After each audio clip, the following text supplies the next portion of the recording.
I know our biases come out, definitely. Yep. However, I'm wanting people to understand that the face tells you about who someone is.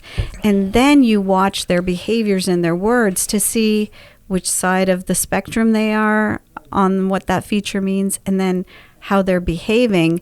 So you either understand their perspective, or you say, okay, now I see. Maybe you're not the one for me.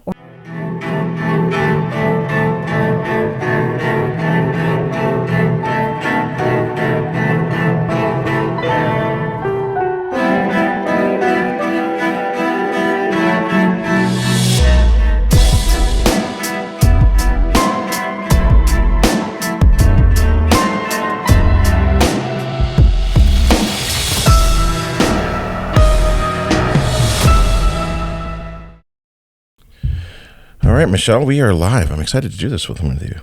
Me too. Yeah, this will be fun. Yeah. And especially with everything that's happening in the world today. You know, Trudeau is out. Yep. And we now have Mark Carney in. And everybody wants to know, who is this guy? Can we trust him? And also, you know, any politician, can we trust them? And so I came across your Facebook page, and I saw that you're doing this facial recognition? Is that what you call it? Facial intelligence. Facial intelligence. Yeah. And I'm like, I want to have a conversation with you. I want to sit down and analyze each of these politicians' faces to see, are they telling us the truth? Are they lying? Like lying politicians, right? Everybody wants to know. So I think there's going to be a lot of interest in this one. Yeah.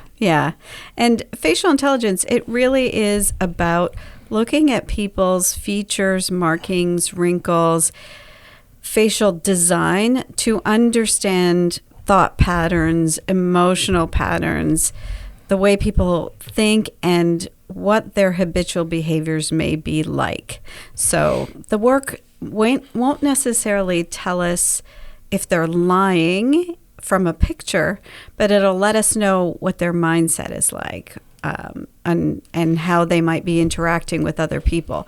So that'll give us a good gauge as to what kind of leader they might be, and if any one of the candidates is going to be the leader that resonates with you or I for different reasons. Right.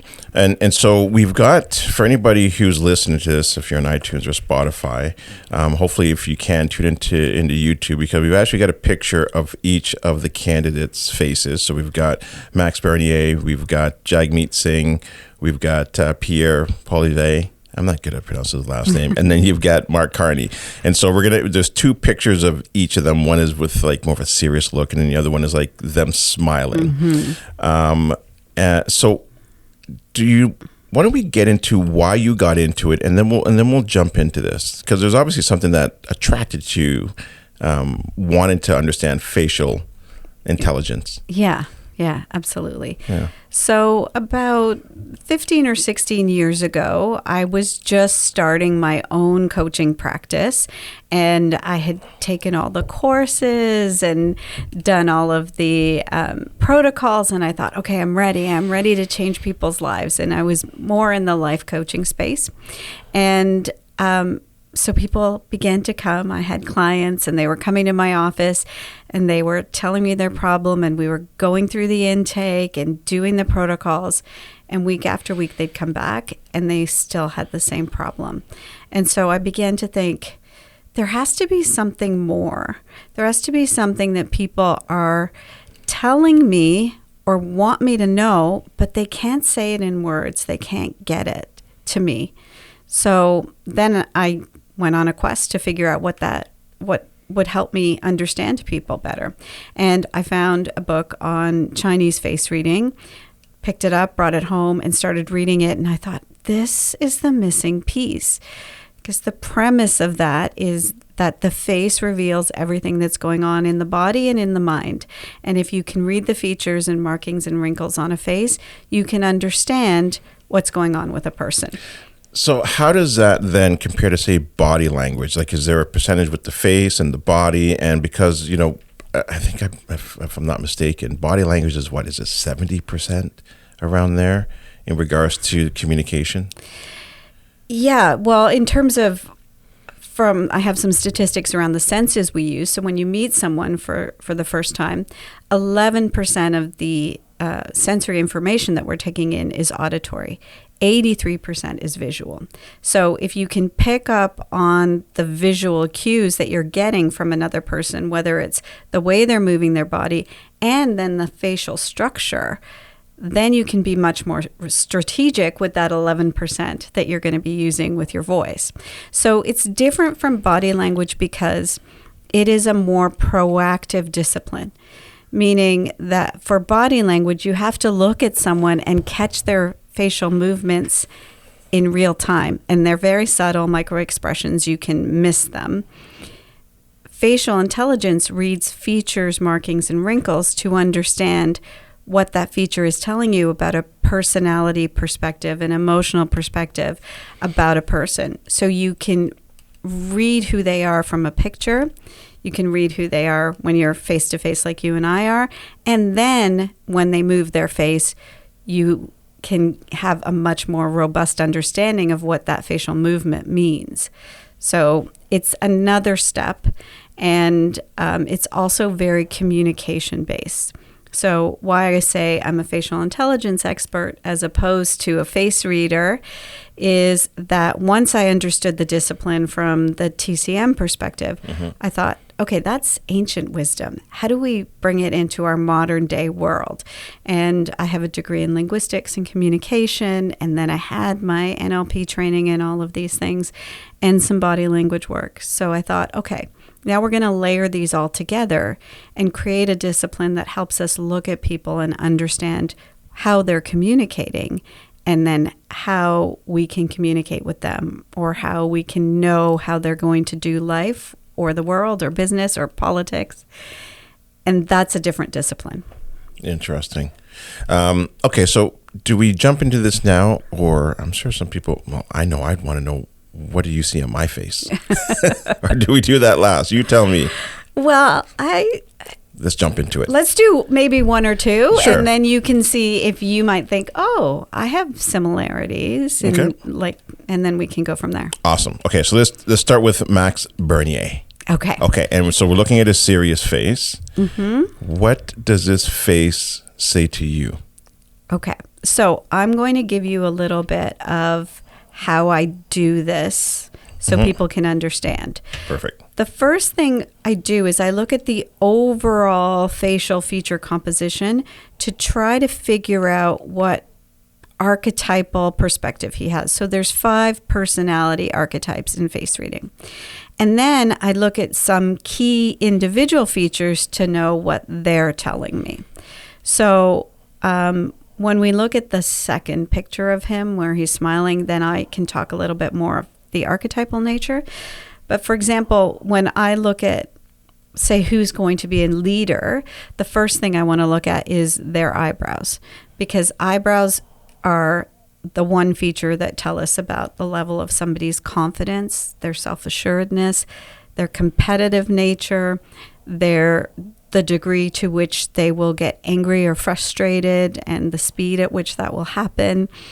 It tells us about their decision-making protocols. And so that's the first place I look.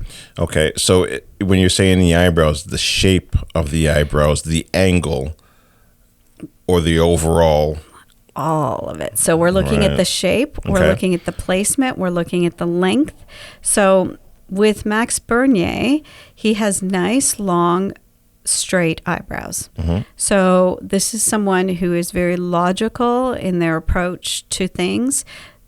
The length and the fullness of the eyebrows says he has a lot of tolerance and confidence and an ability to filter a lot of information, because each feature maps to a system in the body, and the eyebrows map with the liver, which is our filtration organ. So the emotional and mental liver is represented by the eyebrows. So that gives us nice, strong filtering ability. So the thickness of it. The thickness and the length. Okay. Now, what about if you pluck your eyebrows? That changes things. Does it really? Yeah. Interesting. Okay. Okay. And if we have time, I can give tips for men and women on how to strengthen certain energy in themselves if they want to, like, for example, how to boost your confidence. So we can put that on the to-do later list. Okay, perfect. And then again, I'll just say it again, like if you are watching this on YouTube, you will see every so often the picture being superimposed as we're talking and going through it, so you can follow along. Yeah. And these guys are easy to Google as well. So yeah, for sure. Yeah. So the other thing about placement for Bernier's eyebrows is that they're low, which means there's not a lot of space between his eyeball and his eyebrow. Do you notice that? Yeah. And so those eyebrows are typically representative of what we call coach's eyebrows. So someone who's in the game with you, very invested in the results of the person that they're on the same team of. So for me, from a leadership perspective, that's a good sign, because somebody is logical, they're strategic, they're confident, and they're part of the team. They're with you. There's a vested interest. Okay. And so, that's the good part of that. If you're looking at the challenge, sometimes they might get too invested. So that may be the challenge. However, from a leadership perspective, it's a bonus to have those kinds of eyebrows. Right. And when you say too invested, are you talking about micromanager? Would that fall in that realm? Micromanager, or if you even take it to the perspective of, say, the little league coach, the guy who's right there and yelling at all the other parents, and just the kids' win is their win, and they're just as invested. So they might be too much in tune with the other instead of letting them have some autonomy. Got it. So it's you don't want somebody who's too dominant and then they're too involved. Okay. That's just from a life perspective, because these politicians are famous faces, but all of this information is good for anyone in your life, in your business, that kind of thing. Right. Okay. What else are we looking at here in his face? So we're also looking at, interestingly enough, his eyes. They have a kind of trapezoidal shape. Do you see that? Yeah. So that is someone who can be more skeptical and a little bit more judgmental. So this may come as a result of some childhood, the way he was raised, being overly judged. We don't know. We don't know all of this background. So for me as a coach, when I'm working with people, I'm looking at these things like the shapes of the eyes to say, ooh, okay, why are you here? And what's in your background that brought you here with those kinds of eyes? But for him as a politician, now we're thinking, okay, is that good? Someone who's more skeptical, who's more judgmental? Or could that make them a little too rigid because they're not that trusting at all? So all of these nuances get us to start asking questions and then listening to what they say with different ears. Got it. Okay. Nose, mouth. So nose speaks to our degree of control that we need and how much of a perfectionist or idealist we may be. So he has a nice big nose. So this is someone who can see the ideal outcome, is very good at seeing the big picture and all of the details in between. What that might mean is that he's more of a perfectionist. It's very much, he will be someone who cares about the quality of their work and cares about getting to that ideal outcome. So that might be good because he's got a really great vision for the country. However, if it's too rigid, then sometimes idealism leads to a lack of flexibility. And so this is something also to consider. Okay. The mouth? The mouth is relatively small. So our mouths represent our ability to take care of others, to naturally speak that caregiver language, and also about what we feed ourselves and each other. So it could be information, it could be food, it could be that nourishing energy. And so he has a relatively small mouth, which means he doesn't naturally speak that caregiver language. So sometimes his message may not be received with the warmth that he might want it to be. However, when we look at his smiling face, there's some redemption there. Okay. Okay. So now we're looking at his smiling face. So what do you mean? It's longer. Well, when we look wider. At it, yeah. So we see that his eyes open up and they're sparkly. Mm-hmm. I think you got the wrong one. Yeah, this one here. Oh yeah. Yeah. Okay. They look a little different. Yep.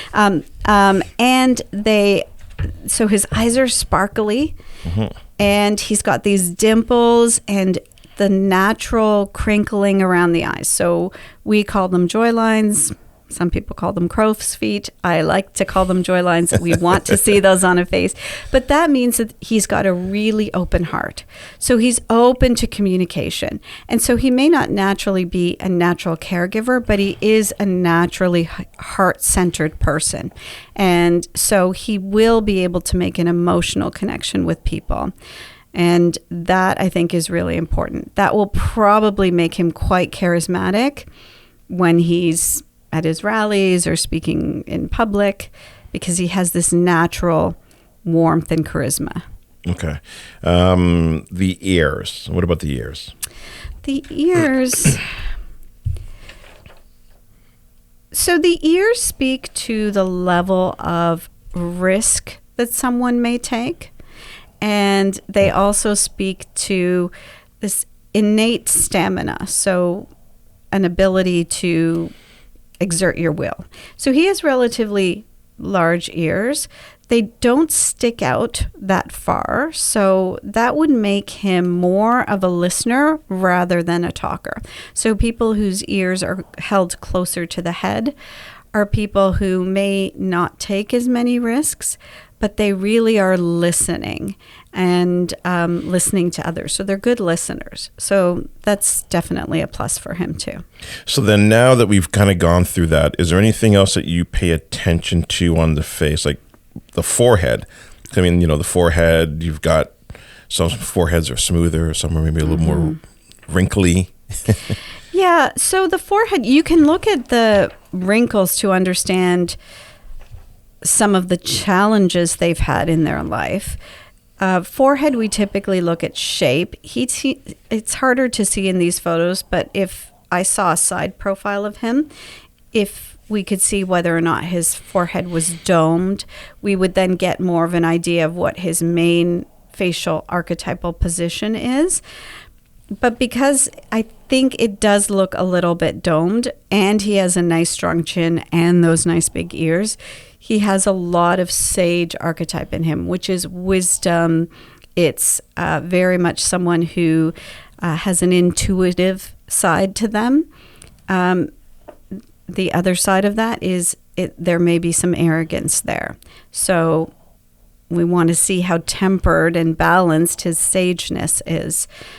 However, that nice strong chin is someone who is very determined and willful and will keep going when everybody else stops.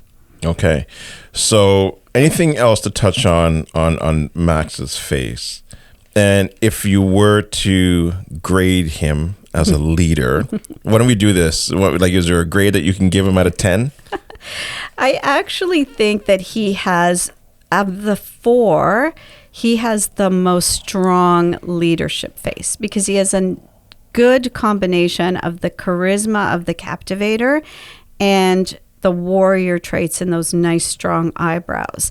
And so I think that's what you need to be able to connect with your people and also to be able to connect on an international stage with other leaders.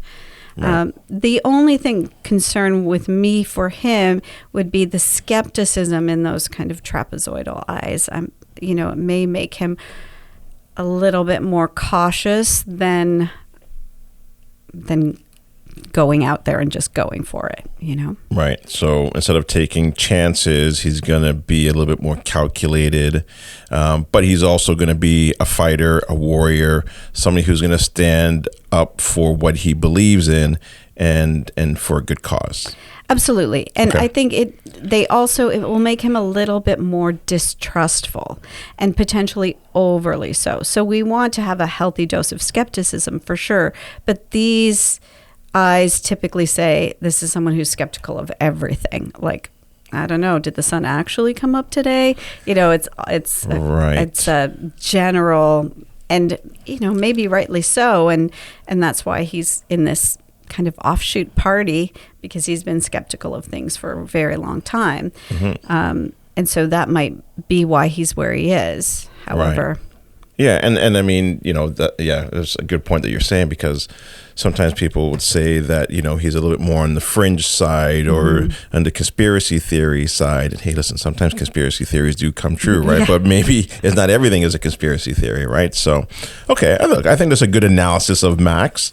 Let's jump into Jagmeet Singh, so the leader of the NDP party. Yeah. All right, so we're looking at the one now with him twirling his big mustache. Yeah. All right. And so really now this is the fun part, because now we can start comparing. Right. Because we have a baseline there. And interestingly enough, if we start from where we started with Max, we have these eyebrows. So if you notice, Jagmeet Singh's eyebrows are very thick, very long, but also very peaked.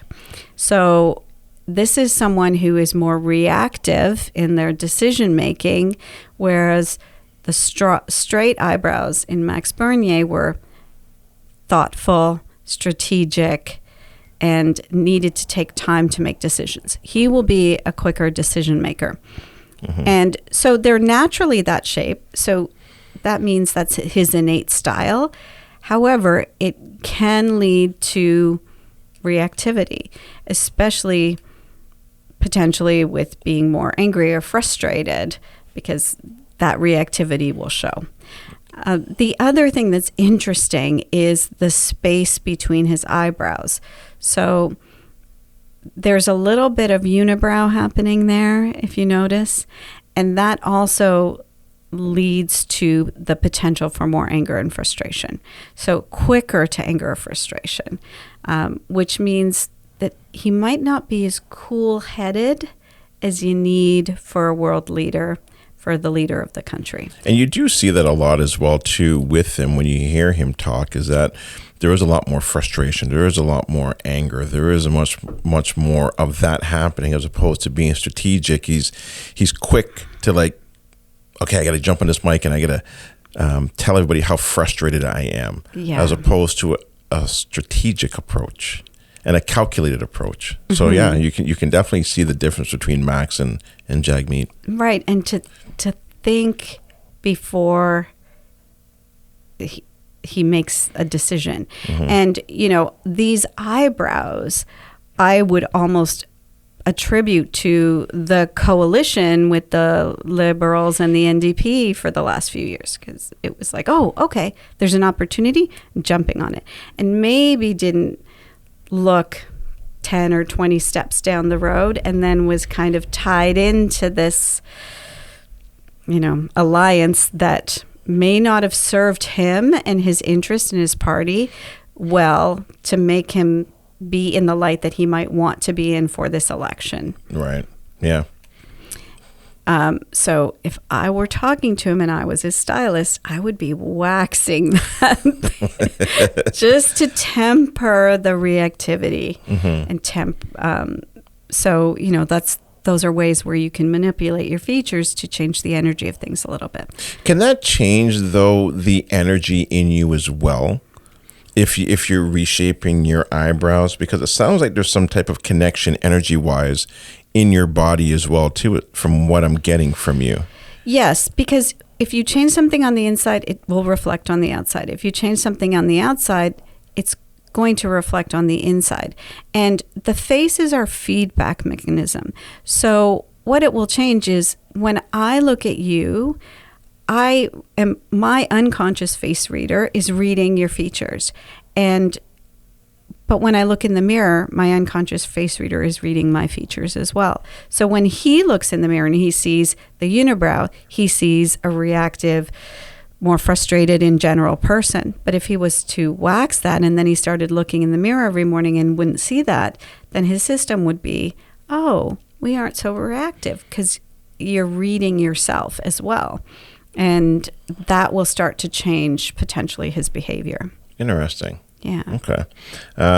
What else do you see when you look at his face that stands out? Yeah. So he has nice full lips in comparison to Max Bernier. So definitely someone who speaks that language of caregiver. So there is a warmth to him in terms of wanting to make sure that other people are well taken care of. And he is concerned for their well-being. And, you know, one of his big things was the dental care bill. So really wanting to make sure that people were taken care of and were getting some things that they needed that maybe weren't accessible to them before. So that mouth speaks to that type of intention. Okay. Do you want to jump over to his face now where he's smiling? Yes, because this one is interesting. I looked for many pictures of Jagmeet Singh smiling, and almost all of them ended up this way. So there is no crinkling of the eyes there. The light in his eyes does not get brighter. And even his mouth, the ends don't curl up. It's just like he opens his mouth, but he doesn't really engage his whole face. Interesting. So it's not even like a genuine smile. Right. Yeah, you can see it. It's just like And there's rarely a smiling picture that doesn't look like this for him. So what that tells me is that his heart is guarded more. He's not, even though he's a caregiver, he's not making as much of an emotional connection with people, and he's naturally more guarded. If he was making a genuine all face muscles engaging smile, then you'd see that he was opening up. And so I think that puts a little bit of an energetic barrier between him and other people. So definitely not as charismatic potentially as Max Bernier is. Very interesting, because now that you were going through this, I can really see the difference between the smile between Max and Jagmeet. It is almost like a forced smile. Yeah. Now, what about those ears? Can you tell anything by those earlobes kind of sticking out? Because that's the only real ear that we have here in any of the pictures of Jagmeet. No, I can't. And even he's had some pictures with his hair down, but it's always covering his ears. So I don't know what his ears are like. I don't think they stick up. But even if they did, the fact that he hides them all the time will dampen that risk taker and that speaking out, because he's manipulating them and keeping them. You will see in the other two gentlemen, their ears are quite different. One thing to also point out with Jagmeet Singh is that he does have the beard, and the beard really enhances his warrior. So it will contribute more as well to that anger, frustration, competitiveness, but also his assertiveness. So he's extra warrior, and it's not necessarily innate. And so when we change something and it's not necessarily innate, it's like we're wearing a new pair of shoes and we haven't quite worked them in. So it's uncomfortable and sometimes it's clunky. And that may be the way he comes across as a leader, if that makes sense. So then how would you rank him then as a leader and trustworthiness? Well, because he's not giving us that genuine heart opening, for me, it makes it harder to feel like I can make an emotional connection with him. And I need more of an emotional connection to say, oh, I would trust him. My concern with him is the reactive eyebrows, because it's hard. You want someone who can stay cool under pressure when you're dealing with other world leaders. And so for him, I don't know, I'd probably give him a C. I don't trust him. I give him an E. Okay. Let's go to Pierre. So we're going to look at his serious face first. Yeah. All right. So Pierre is interesting because in this iteration of his serious face, he has those nice straight eyebrows. They look like they're going up. Right. But in the smiling face, they typically do not. So when they're going up like that, it could mean that there is a reactive kind of let's hit the ground running intention behind him. It's not necessarily the way he makes decisions, though. It's almost like once the decision is made, okay, let's go. There's no more discussion around it. Right. So he's made his analysis based on all the information that's come in at that given time and said this is the best course of action. Right. Which I think is good. Yeah. Okay. Yeah. Yeah. So they aren't as coach's eyebrow-y as Max Bernier. So they're not low and close to his eyes the way, so he's not necessarily, I got you right there, but he is strategic and thoughtful, and there is a nice wide space between his eyebrows there, which means, and there's no unibrow, so that is someone who has the ability to work with a lot of different groups of people. So potentially a good team player, not necessarily someone who has to work really autonomously. Now, just in regards to the unibrow, though, some people may say, well, that just could be as ethnicity. That could be, because of, It could be. Yeah. Does that still change your energy and your character? I think a lot of people have unibrows. Many women do, and we wax them. So it can be cultural that you don't wax.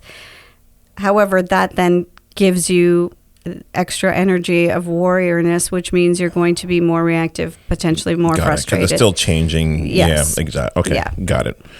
Okay. Now, in terms of his eyes, okay, I'm going to go to the eyes when we go to the smiling face, but because he has really unique ears. His ears stick out and point forward. So this is someone who is more of a risk taker, definitely, but also someone who likes to hear the sound of their own voice. So that may be a detriment or it could be an asset. If it's a detriment, that would mean that that's someone who just likes to hear themselves talk and they're unfiltered and they don't really care about listening to other people. Most of the time when I see these ears, it's an asset because they're often on creative people, actors, musicians, that kind of thing, because they're listening to the sound of their own voice to fine-tune what is coming out of them auditorially. So they're strategic in their understanding of, ooh, what am I saying? Does this make sense? Is it what I want to say?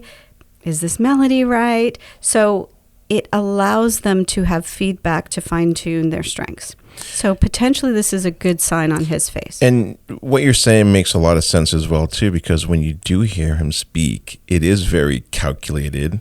You can tell that he's thought it through, and he is great with his words. You hear it and he's like, wow, that was another powerful statement. That was another great way to deliver that particular message. So, what you're saying is bang on with those ears, and you want to make sure whatever's coming out sounds good. Yeah. Exactly. Because then you start hating the own sound of your own voice.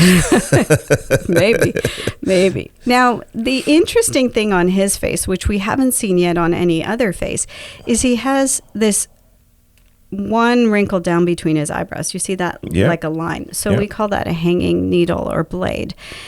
And that also is a byproduct of childhood experience, potentially. If he was adopted. So I don't know if that's playing into it. But again, the coach in me would want to dig deeper. But that sign says, I have had to learn to stand in my own power.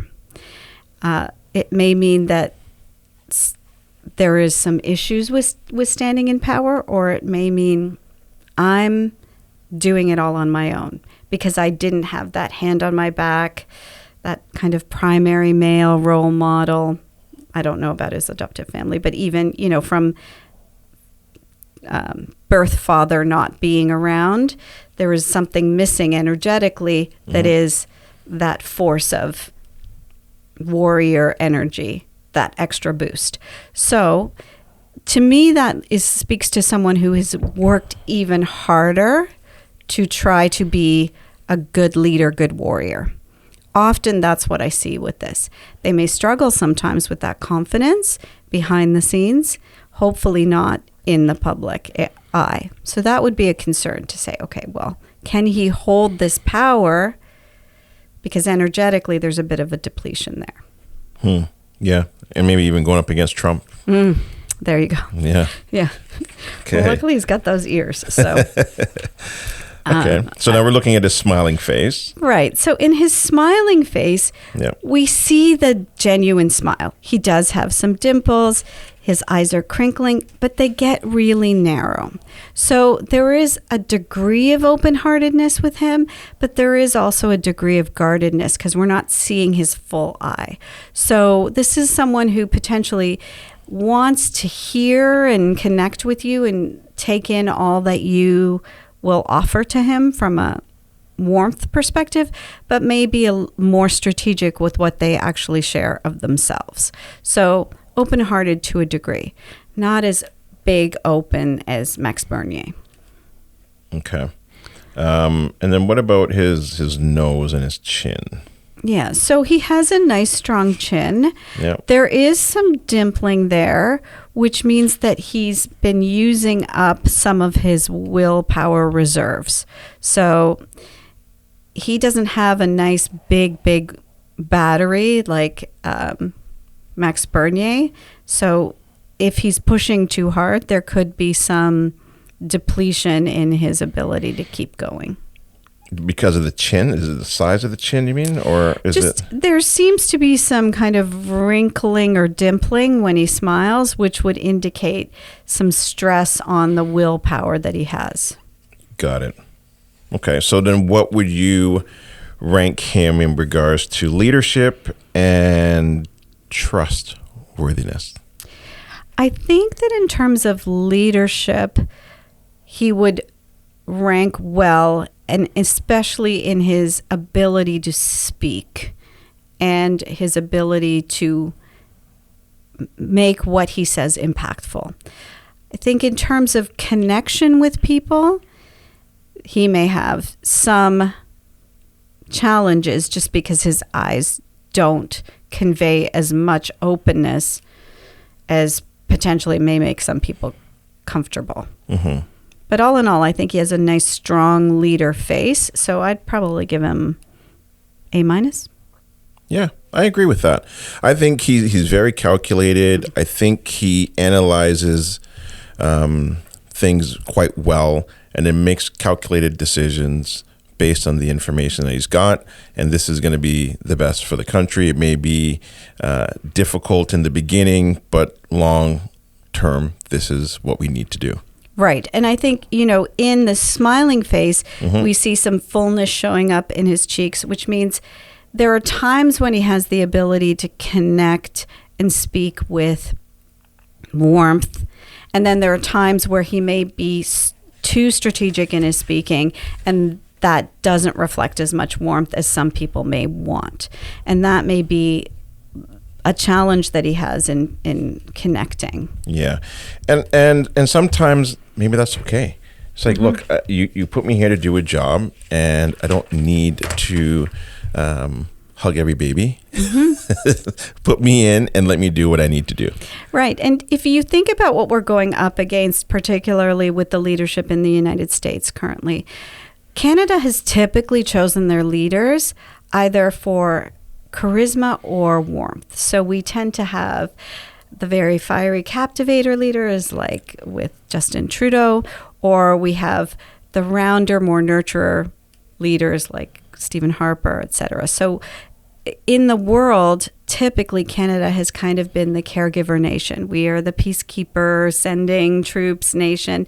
And maybe it's time for us to look for a warrior leader, because the time for us to be that passive may not be the way we need to present ourselves in the world anymore. Otherwise, we could very much get steamrolled by the warrior leaders that are prominent right now in the world. So looking for someone who's got more warrior, more sage, which is more intuitive and intellectual, might just be the direction that we need to go in. Yeah, I agree. I agree with that. All right, let's move on to the last one here. Our good friend, Mark Carney, who has now been put into position as the leader of the Liberal Party, not voted in. Yes. Okay. Right. So we're looking at his serious face first. Yeah. And so he has a really interesting face. And I'm going to get into a little bit of the body language with him as well, because when he's speaking, he has an interesting face. And that's why I chose this picture. So firstly, if we look at his eyebrows, he has thick, rounded eyebrows. They are also close to the eyes. So there's that coach's intention, kind of like we saw in Max Bernier. Those rounded eyebrows say that this is someone who tends to make decisions from a people-centered perspective. So it has to make sense, but it has to make sense for the people that are concerned to him. That potentially could be a really good asset as a leader. You want someone who thinks about the people. The one thing that I've noticed with his eyebrows is that they tend to splinter at the edges. So do you notice how they're kind of feathery on the outer corners? Yeah. And often this speaks to someone who's in some kind of emotional distress. Now, it may be all the role changes that have happened for him recently, but think about, these are the eyebrows we saw on people like Heath Ledger, who was in crisis before. These eyebrows start to say, hey, there's something going on with this person's ability to filter. And remember, I said that the eyebrows map to the liver. So could it be something up with his physical liver? Could it be up with his ability to filter information, emotions, all the onslaught of everything that's happening with decisions and being in the public eye and being confident? So his filtering ability is compromised, and that is a flag to me. Interesting. Okay. So it could be physical. It could be information that's coming in and having a hard time filtering it. Right. And I guess especially as well, too, if he's trying to do things for the people. And there's just too much information. He's like, okay, what's the best course of action? Maybe. Okay. Yeah. Yeah. And then he has relatively open eyes, which means, maybe he's open-hearted. And his eyes are more deep set than any of the other candidates. Pierre Poilievre's eyes are a little bit deep set too, but that just means there's a little bit of holdback to that heart connection. But what's really interesting with him is that if you look at the inner corner of his eyes, they tend to be, do you see they look like a little hook, almost like a little talon there? So that is someone who is very precise with their words when they're communicating, and they aim to wound. So this is not necessarily someone who is going to be very tactful with their speech. If they're challenged, they are going to be potentially nasty. Right. Interesting. Yeah. Okay. Now, he has ears that stick out, but they don't necessarily stick out and forward. So that's the difference between his ears and Pierre's.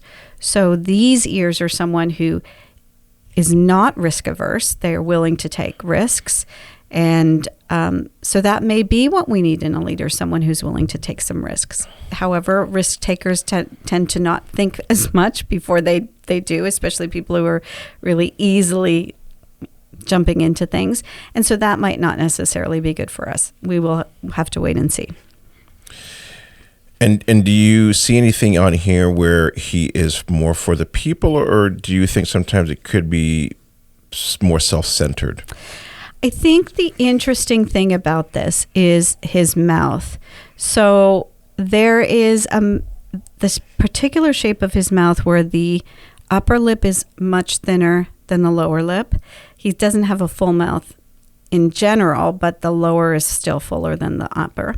So this is someone who may be a little bit more hedonistic in nature, so a little bit more needs to be pampered, more self-centered, as opposed to giving. And he always seems to talk with out of one side of his mouth. Do you ever notice that when he's talking? I do. Only the right side of his mouth is moving, and it gives this look that we see in this picture where it's uneven, which to me, if we look at the nurturing energy, that caregiver, that taking, it says what I'm feeding you isn't necessarily in alignment all across the board. It's like what I'm giving you, I'm not feeling on both sides of my face. Yeah. Which means, is it really for you, or is it enough, or who am I serving? Because it feels like I'm giving you all of this, but my mouth is saying, nope, I'm holding back a lot, because it's the private side of the face that isn't moving, that mouth. And so things may be good for the people, but which people? Yeah, which people? You're right. And also changing, maybe saying one thing, but really doing something else in behind the scenes. Right. That's what I get from when I hear him talk. Yeah. And the smallness of his mouth here, based on the rest of his face, makes me, and then if you take a look at his very unique nose, the nose, if you notice, he's the only candidate that you can see into his nostrils on front facing. And those visible nostrils often indicate someone who is an overspender. So it could be they overspend money, time, energy, and he has a narrow bridge of the nose, which is the counterpart to the nostril. And if that is narrow, that means there isn't enough landing space to take in as much as you're giving out from the spending perspective. So this is someone who is not replacing as much as he's spending in the right proportions. That may be why his eyebrows are thinning, but it might also be the way he does things. Like, oh, there's not enough, so I'm going to overspend, but he's never taking in enough. And the tininess of that mouth, in terms of enoughness, may influence some of his policies. If you think about it, he's very much more of a globalist. And so the concept there is that there isn't enough. So we're going to take over the running of everything to make sure everybody gets their fair share. So it's not necessarily an abundant mindset. It's we better control this so that everybody has enough, which may go. So someone's coming from a scarcity mindset. Exactly. Yeah. And that's my concern with what his features present. So let's take a look at this smiling picture of Mark Carney. Yeah. So and was it hard to find pictures of him smiling? No. No, there was a lot? Okay. No, not at all. And I think, he does have the genuine wrinkling there of the eyes, nice open mouth, nice dimples. However, same challenge as Pierre Poilievre. His eyes narrow a lot in the smile, which means I'm open, but open to receiving, not necessarily open to giving.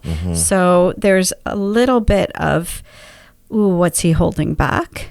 Which is kind of the same challenge that Poilievre has, but definitely a warmth there. So, again, he's got a nice strong nose, similar to Max Bernier, an idealist. And sometimes idealism doesn't have the flexibility to change or to alter course that may be needed in a leader. So okay. And so then how do you rank him out of trustworthiness and leadership? If his mouth didn't do what it does, and when he's speaking in particular, I'm trying to I would probably give him like a C- or a D, just because based on these eyebrows and based on those hooked inner canthuses, the corner of the eye, I don't know if he has the ability to speak with level-headedness and respect that is needed under pressure. And I don't buy that we're getting everything straight with the way that his mouth moves when he's speaking. So yeah. And to me, it's the trustworthiness part of it, right? So I think we've ranked everybody now. So I think at the top was Pierre. Yes. Okay. We gave him an A-. Then we gave Max Bernier. What did we give him? I think I gave him a B+. Okay. So we gave him a B, so he'd be second. Then Mark, we gave him a C-. Yeah. And then we gave Jagmeet a C. A C. I said E. Yeah, you said E. Okay. But we gave C. Okay, so those are the rankings, all four of them. So listen, that was awesome. So thanks for going through that with us. I appreciate it. Is there anybody else that we should maybe go through before kind of just wrapping things up?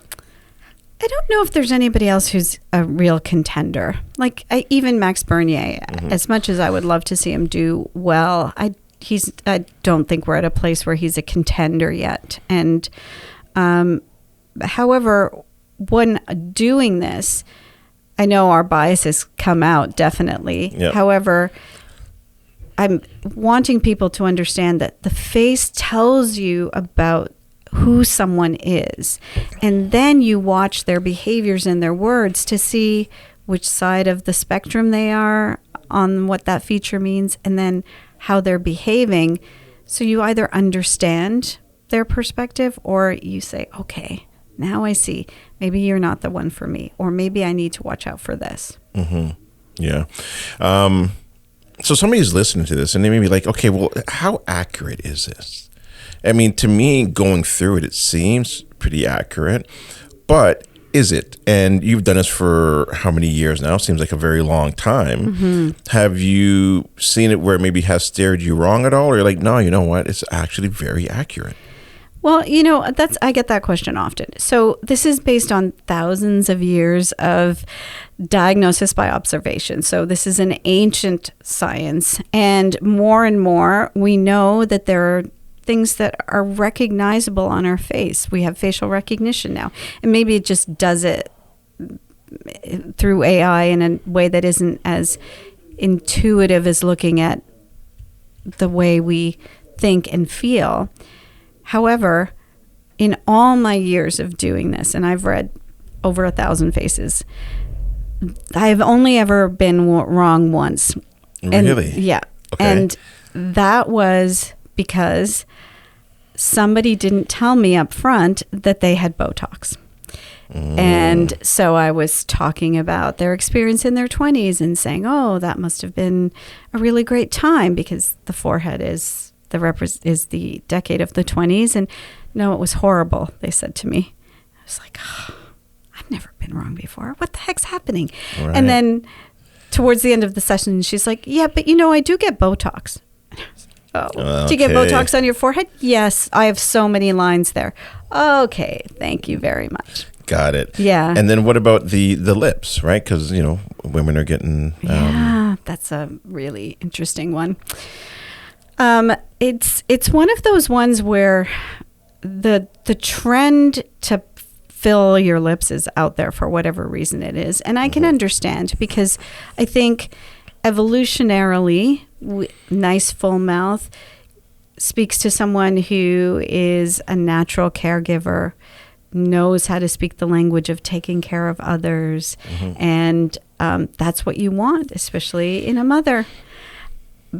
But now the trend to do it artificially says, oh, I need more. So when you look in the mirror, instead of it saying, oh, I'm going to be more of a caregiver, it skews out of the natural energy, like I said, putting on a wrong size pair of shoes. And so now all of a sudden, instead of wanting to give more, it makes you more needy. So there's more need for attention and for drama, and it's feed me instead of I'm here to feed you. Right. So yeah, it's not a trend that I'm in love with. Okay. And so one last thing is, and a little selfishness, is to read me. Just high level. Yeah. So, well, did you resonate with any of the things that we talked about here? 100%. Yeah. Yeah. I think it made sense. I think you did a great analysis on each of them, and I could follow along with it. And I think I would say for the most part, like 80, 90% of it, I agreed, almost maybe even closer to 100. I agreed with what you were saying in the breakdown of it. And it was almost more of an energy, or what I could see on TV in the way that they're talking. Like, I trust that person. I don't trust that person. I don't know why. Mm-hmm. Like, I couldn't put my finger on it. But I still felt it. Right. And I think that's what people need to realize, especially when they say, oh, I don't know about this, is we all unconsciously read faces, because this is the feedback mechanism to connect with us that we give everyone. When you read it strategically, then you can be better at understanding people. It's like picking up a basketball. You can probably dribble and play, but if you had a coach and you knew the game really well, you would be that much better. So that's why learning about it, I think, is beneficial to anyone, especially in a leadership position. Now, in terms of your face, interestingly enough, if we look at your eyebrows, nice, straight, full, thick eyebrows. So I think you are a logical, strategic kind of person. It takes you some time to make a decision because you want to weigh all of the plan and make sure it makes sense. But once you do, then you're ready to go. You have a nice big space between your eyebrows now, whether that's natural or natural. Okay, yep. Good. Which there's no shame in doing that. And I think anyone, man or woman, who has that should probably wax, because it does temper the that warrior energy. Yep. Nice big space. So you have this ability to really work well with other people. You may want to work autonomously, but if you're working with a lot of people, you can manage the personalities. You can manage different perspectives really well. Does that resonate with you? Yeah, it does. Yeah. I love meeting and talking to different people, and almost being that person that can be a bit more of a chameleon, to not in a bad way, but just like, I can resonate with this energy, or okay, I can match that energy, because some people have so many different energies out there, and it's knowing how to communicate with them as well too. Right. And you know what's interesting is you have a nice full nose. And so a nose can be full by being long and sticking out. It can be full in breadth and width. But that nice full nose speaks to someone who is an idealist in the way that you can see a perfect outcome and you're like, I know what I want. And then as soon as you know it, all the details drop in. Mm-hmm. And that also is someone who, which we didn't touch on with these gentlemen here, but the nose indicates our degree of environmental sensitivity. So that spatial intuition that we have. So the nicer and the bigger the nose, the more that you are in tune with the energy of a space. And so you can walk in and you can be like, ooh, this feels really good. I want to be in here. Or I feel that person over there and I'm drawn to them. Mm-hmm. Or you can walk in and be like, oh, nope, want to get out. Or no, something's off. So it's that intuition that helps you to be able to do what this space tells you to do, which is, oh, okay, I can work with a lot of people because I can feel their energy right across the room. Yeah, no, I think that's pretty bang on with me. Yeah, it is. So listen, thank you so much for breaking everything down and giving me a quick little analysis of myself. If anybody wants to learn more about you, follow you, and I think they should, how can they do that? They can just go to the website. It's just michellebutt.com, really easy. Or Instagram right now, it's at face value. So awesome. Listen, I appreciate it. And I'm excited to have you coming out to our live event. You're going to be breaking down a bunch of real estate gurus, investors, Grant Cardone, and a few other people. I'm not going to say anybody else. So if you want to see the breakdown and analysis of what you do, make sure you sign up. All right. Michelle, thank you so much. Appreciate your time. Oh, thank you for having me. All right. Have a good day.